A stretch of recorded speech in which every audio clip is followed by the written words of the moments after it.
Phambili ngomsabalazo wabahlali phambili. Phambili ngoItiriling residents phambili. Phambili. Elelezwe labo kokobe. At the Land and Housing Unit, we deal with a variety of socio-economic rights issues, but mostly assisting communities that have been illegally evicted from their communities. For example, a big case at the moment is the Itiriling case, where 1,000 households were evicted illegally by the municipality, and we're assisting them at the moment. My name is Louise du Plessis. I'm the attorney from Lawyers for Human Rights who's busy working on your case to get you back on the land and also to get shelter for you. What happened in Itiriling was there was a community on a piece of land known as Portion 25, as well as Portion 15. That community had settled there and lived there for quite a significant amount of time. And then the municipality managed to get a court order to remove people who lived in Portion 15 of the land. They followed the correct procedures for that. And as a result, at first we did not really have an argument with Portion 15.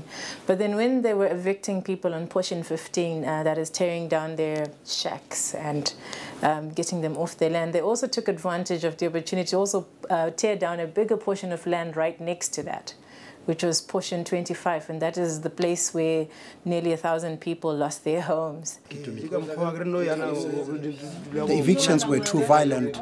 It really showed that government doesn't have respect to us, especially the police and the Red Ants, together with the sheriff.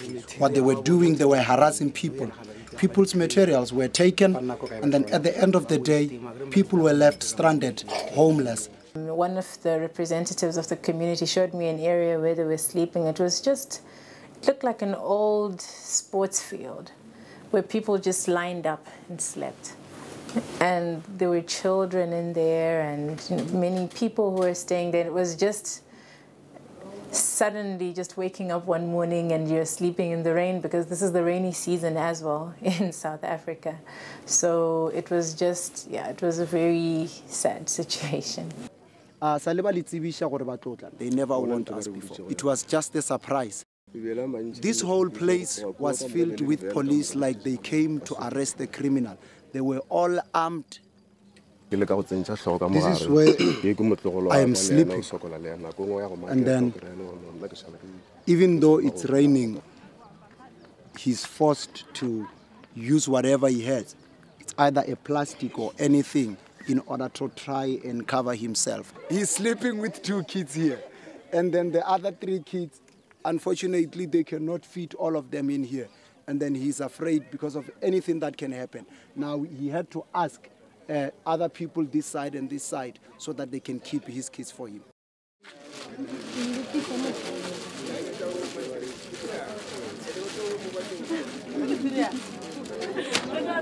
This is my house. I'm sharing it with 7 other ladies, and I have my sister here who's pregnant. We are living here together. They took the fridges, whatever that they could find, the clothes and everything. Before you can see how I am. I have to wash this thing every day. In the morning I have to put it on even though it's wet. This is agony. It's not painful, it's agony. It's trauma. Because people are taking pleasure in removing our things like dogs. Imagine we are 8 ladies. If everybody can, even a man or anybody can come and rape us here. We are just by ourselves here. Every single night. You just have to put this candle on, cook whatever we have. Whoever gave us that thing during the course of the day, we have to come and cook and eat. Tomorrow, put on wet clothes and go and look for other food. Every day, that's how the way we live. Because you can't do anything without an ID now. I lost every single thing that I had. Yeah, I'm one of the person who was staying there where they broke our shelters. They moved us there, they take our material. Now we stay on the small place like this. We don't know how we must put our things, our bed and everything. There is no electricity. When we use this paraffin things. And then one mistake, when the children can break it, it's going to be fired.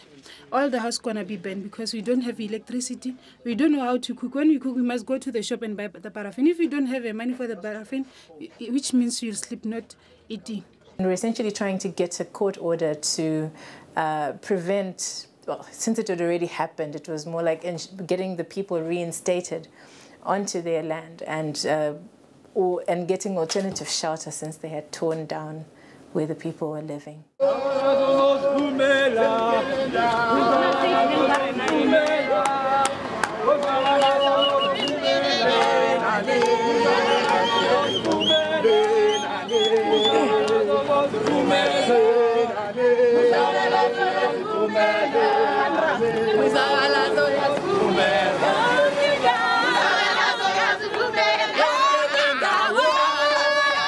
Well, this was the argument stage. The application papers for the eviction had been filed in the last 4 weeks and we were arguing the matter before the court and trying to convince the judge why he shouldn't make an eviction order. What we asked is that we need a period of 6 weeks to make sure that we consult or maybe enforce the city of Tshwane to make land available, or alternatively to expropriate Portion 25 so that the residents can get that place and stay on that land.